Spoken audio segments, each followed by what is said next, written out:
Do you guys, from your firm's perspective, your company's perspective, what are the disclosures like? I'm getting back to the practical side of using cost segregation. Let's call it bonus depreciation.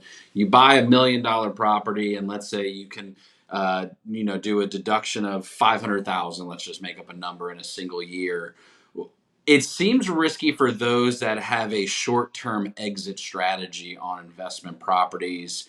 If you're going to have a significant increase in value, and then you're going to be your basis starting point of being taxed, there seems like a little bit of risk there. So walk me through the potential. We'll call them the cons of doing cost segregation. If I'm looking at it from like a SWOT analysis perspective, right? What are those pitfalls people before they press on the gas for this? What should they be considering?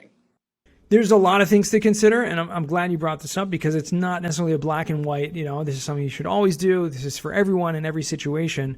It is more beneficial for, I would say, someone who is an active investor. And what I mean by that is you don't just have one property in your portfolio. It's someone that is continually, wanting to buy, properties year after year and scale, because this tax strategy is one that by accelerating depreciation in the first year or in the earlier years, that means you're going to have relatively less of those deductions in the later years. And what that can simply translate to is you're front loading it, and the strategy is to have as much cash flow, pay as little income tax as possible, to have more cash flow, reinvest that, and just scale faster. However, two things. Number one, if you are holding a property for a very short time, let's say less than 2 years, or a year or two, then the benefit of those deductions is going to be less, because anytime you sell a property, you're going to be subject to a depreciation recapture tax, which maybe we can get into that, but it is a discussion into of itself.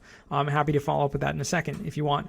And so having that benefit, the net benefit is going to be over a shorter period of time. The second thing is, if you have only this one property, and even if you're holding it forever, well, getting the benefits now is going to just have you less benefit later on. Okay. And so doing the consolidation, again, like I said, is for someone who is scaling, someone who is buying more properties year after year, because you can use the depreciation from one property to offset the income from the others. And therefore it is kind of like a snowball that you're able to just keep scaling, keep rolling those losses, those deductions year after year, and just keep it going.